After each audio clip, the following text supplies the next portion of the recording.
J news and views की ओर से आप सबको हार्दिक नमस्कार। आज मैं नए वीडियो के साथ आप लोगों के समक्ष उपस्थित हूँ। ये मौका भी है, दस्तूर भी। ये कहावत आपने सुनी होगी। मौका है गणतंत्र दिवस परेड का और दस्तूर है नेताजी सुभाष चंद्र बोस को सम्मान देने का, नेताजी की होलोग्राम की मूर्ति को इंडिया गेट पर लगाने का और हमारे देश के एनडीआरएफ और एसडीआरएफ के पराक्रमियों को सम्मान देने का। व्यूअर्स, आपने पिछले वीडियो में देखा कि गणतंत्र दिवस परेड के कार्यक्रम किस तरह से होंगे और किस तरह से 23 जनवरी नेताजी सुभाष चंद्र बोस के जन्मदिन को गणतंत्र दिवस समारोह से जोड़ा गया। यानी जो अब तक 24 जनवरी से शुरू होते थे, अब वो 23 जनवरी से शुरू हुआ करेंगे और बीटिंग रिट्रीट तक चलेंगे। आइए नए वीडियो पर बात करते हैं। मैं आपको एक बताना चाहता हूं, मैं जिस जगह खड़ा हूं ये पवित्र जगह है। यहां 1940 में नेताजी सुभाष चंद्र बोस आए थे। ये लखनऊ का बंगाली क्लब है। इन्हीं के आमंत्रण पर नेताजी यहां आए थे। इसके अलावा लखनऊ में एक और बार आने का जिक्र मिलता है, जब क्रांतिकारी रामकृष्ण खत्री के निमंत्रण पर वो लखनऊ आए थे, और बाकी जिक्र लखनऊ आने का नहीं मिलता है। लीजिए बात कुछ इस तरह से शुरू करते हैं। आधुनिक भारत के इतिहास में दो करिश्माई व्यक्तित्व हुए हैं। एक है नेताजी सुभाष चंद्र बोस और दूसरे हैं पंडित जवाहरलाल नेहरू। दोनों के बीच में कई बार वैचारिक विभिन्नता की बात लोग खड़ा करते हैं। कई बार ये कहते हैं कि दोनों में बहुत फासला था।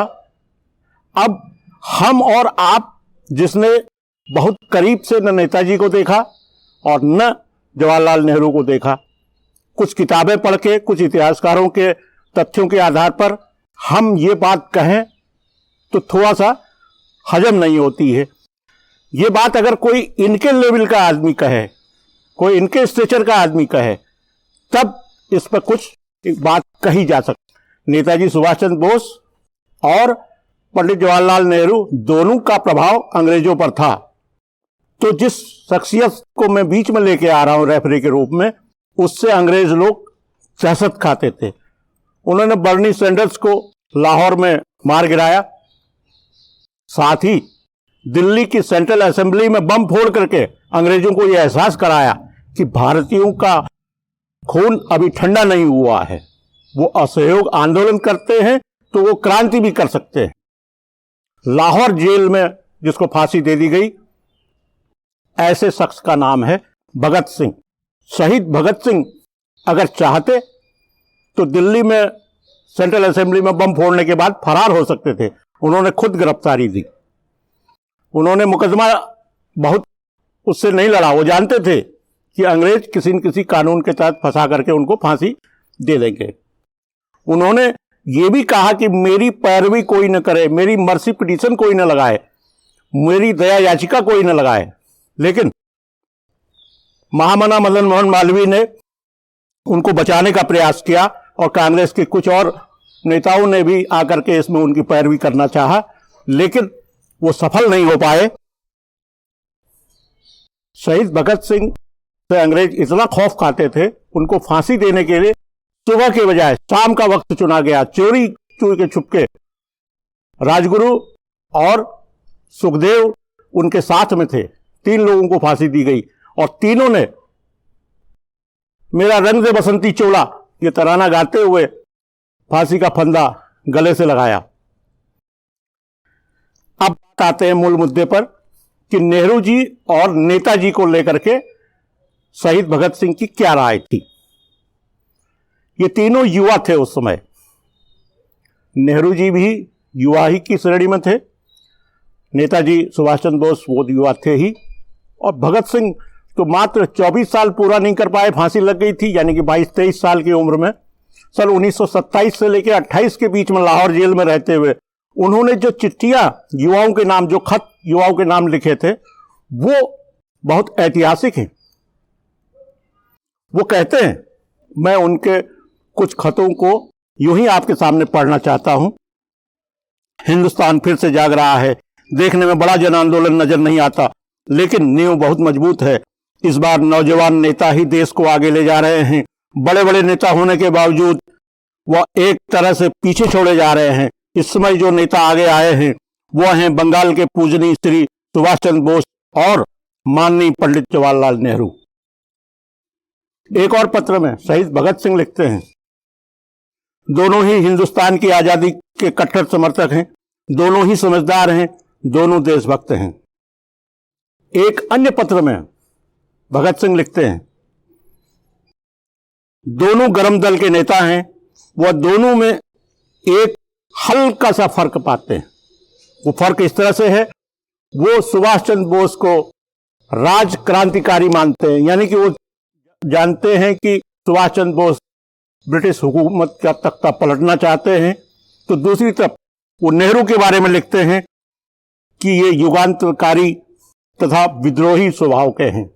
इतना सा फर्क है और कुल मिलाकर के भगत सिंह की नजर में दोनों समान हैं।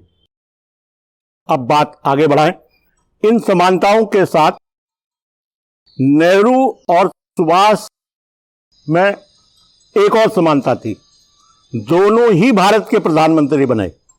नेहरू जी आजादी के एक साल पहले से उस पद पर आए और स्वतंत्रता प्राप्ति की मध्य रात्रि में, यानी कि 14 और 15 अगस्त के मध्य रात्रि में उन्होंने झंडा फहराया, यूनियन जैक नीचे उतारा गया और भारतीय तिरंगा ऊपर चढ़ाया गया। ये काम नेहरू जी ने किया। लेकिन नेताजी सुभाष चंद्र बोस ने यह काम 1943 में सिंगापुर के कैथे हॉल में कर दिया था, जब उन्होंने आजाद हिंद सरकार का गठन किया था। यह गठन 21 अक्टूबर 1943 को होता है और इसके गठन के 2 दिन के अंदर जापान उसे मान्यता देता है। इसके कुछ दिन के अंदर ही 9 देश इस सरकार को मान्यता देते हैं। अमेरिका या उसके मित्र राष्ट्रों से इसलिए उम्मीद नहीं की जा सकती थी कि वो मान्यता देंगे, क्योंकि भारत या आजाद हिंद सरकार पहले से ही ब्रिटिशर्स के खिलाफ, यानी कि ब्रिटिश हुकूमत के खिलाफ आंदोलन कर रही थी और द्वितीय विश्व युद्ध में एलाइड फोर्सेज यानी कि मित्र राष्ट्रों के खिलाफ नेताजी सुभाष चंद्र बोस और उनकी सरकार को मैदान में उतारा था। जापानियों के साथ मिलकर के वो नागालैंड के रास्ते कोहिमा तक पहुंचे जीतते हुए, और अंग्रेज एक समय इससे हिल गए थे। इसके पहले 21 अक्टूबर 1943 के 2 महीने के अंदर अंदर 30 दिसंबर को अंडमान और निकोबार द्वीप समूह में उन्होंने आजाद हिंद सरकार का झंडा फहरा दिया था, यानी कि तिरंगा झंडा उन्होंने वहां फहरा दिया था। इस तरह से नेहरू और आजाद झंडा फहराने के मामले में भी बराबर नजर आते हैं। यह बात अलग है कि 1945 के पहले कुछ हादसे हुए, नेताजी को कहां गायब होना पड़ा, कहां चले गए, यह अभी तक क्लियर नहीं हो पाया, अभी तक स्पष्ट नहीं हो पाया है।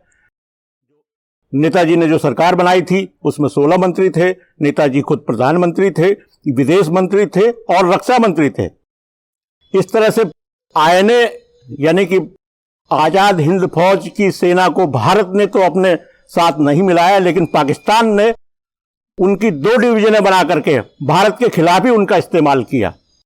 मोहम्मद जमर कयानी जो लेफ्टिनेंट कर्नल के पद तक वहां पहुंचे थे आईएनए में, जब बंटवारा हुआ वो पाकिस्तान चले गए। पाकिस्तान ने उनका उपयोग कश्मीर में 1948 में आक्रमण करने के लिए किया था और मीरपुर के रास्ते उनको भेजा गया। इसके साथ ही आजाद हिंद सरकार की कुछ विशेषताएं बता दें। विशेषता यह थी कि इसका अपना बैंक था, अपनी करेंसी थी और अपने स्टैंप्स थे। नेताजी ने 2 शब्द ऐसे बताए कि जो आज भी हम सब लोग, एक तो जय हिंद, जय हिंद नेताजी सुभाष चंद्र बोस का दिया हुआ है, ये सिंगापुर में दिया था। इसके अलावा दूसरा जो है इनकलाब जिंदाबाद, ये भी उन्हीं के आजाद हिंद फौज और आजाद हिंद सरकार का ही नारा हुआ करता था। इसके अलावा एक और सेंटेंस है जिसे हम आप कभी कभी इस्तेमाल करते हैं, वो ये है कि तुम हमें खून दो, मैं तुम्हें आज़ादी दूंगा। हालांकि बाद में एक किसी विज्ञापन कंपनी ने इसका दुरुपयोग भी किया। ऐसे दुरुपयोग नहीं होने चाहिए। जो ऐतिहासिक सेंटेंस हैं, ऐतिहासिक वाक्य हैं, उनका कॉपीराइट सरकार को लेना ही चाहिए। निर्वाचित सरकार कहने से आपको ये ध्यान आ गया होगा, हमारे देश में भी एक निर्वाचित सरकार है। वो सरकार है तिब्बत की निर्वाचित सरकार। तो तिब्बतियों की निर्वाचित सरकार धर्मशाला में कार्यरत है और यहीं से पूरे विश्व में उसके कार्यकलाप संचालित होते हैं। उनका अपना देश वो तिब्बत चीन के कब्जे में है। ये एक बहुत बड़ी विडंबना है। निर्वाचित सरकार से एक और बात याद आ रही है, वो ये है कि भारत की पहली निर्वाचित सरकार काबुल में बनी थी। इसके राष्ट्रपति हुआ करते थे राजा महेंद्र प्रताप सिंह। महेंद्र प्रताप सिंह कहने में आपको ध्यान आ रहा होगा, जिनके नाम पर अभी कुछ महीने पहले अलीगढ़ में एक विश्वविद्यालय बनाया गया है। महेंद्र प्रताप सिंह लेखक, पत्रकार, बुद्धिजीवी थे ही, साथ में क्रांतिकारी भी थे। उन्होंने कई लोगों के साथ मिल करके, विशेषकर जर्मन लोगों के साथ मिल करके और टर्किश आंदोलनकारियों के साथ मिल करके यह सरकार बनाई थी। और लेकिन न बोल्शेविकों ने यानी कि रूस की तरफ से इनको कोई समर्थन मिला, न जर्मनी से कोई समर्थन मिला, न तुर्की ने इनको समर्थन दिया, और काबुल ने तो आखिरी में हाथ ही खड़े कर दिए। उसके अमीर ने कहा कि मैं इसको मान्यता नहीं दे सकता। इस वजह से 1919 में यह सरकार विखंडित हो गई, खुद उसको काबुल छोड़ना पड़ा। अंत में मैं ये बात बताना चाहता हूँ, 15 अगस्त 1947 को भारत जब आज़ाद हुआ, उसके बाद ब्रिटेन के प्रधानमंत्री पीएम क्लेमेंट ने कहा कि भारत को जो स्वतंत्रता मिली है, इसके पीछे सुभाष चंद्र बोस की कुछ गतिविधियां रही हैं, जिसकी वजह से पूरा ब्रिटिश हुकूमत सख्ते में आ गया था, दहशत में आ गया था। इस वजह से ये स्वतंत्रता समय से पहले देनी पड़ी। अब व्यूअर्स आप तय करें, आपके पास मैंने फैक्ट्स रख दिए हैं। नेताजी सुभाष चंद्र बोस ने कितनी कठिन परिस्थितियों में अपनी सरकार बनाई, नेहरू जी को किस तरह से सरकार बनाने का मौका मिला, और इनके बीच में जो समानता थी उसे शहीद भगत सिंह ने किस तरह से डिस्क्राइब किया। व्यूअर्स अब आप खुद ही तय करें, भारत का पहला प्रधानमंत्री कौन था। अगर मेरा ये वीडियो, ये एपिसोड आपको पसंद आया हो तो जरूर इसे शेयर करें, सब्सक्राइब करें और ज़्यादा से ज़्यादा लोगों तक अगर इसे पहुंचाएं तो बेहतर होगा। इन्हीं शब्दों के साथ समाप्त होती है आज की बात। बहुत बहुत धन्यवाद।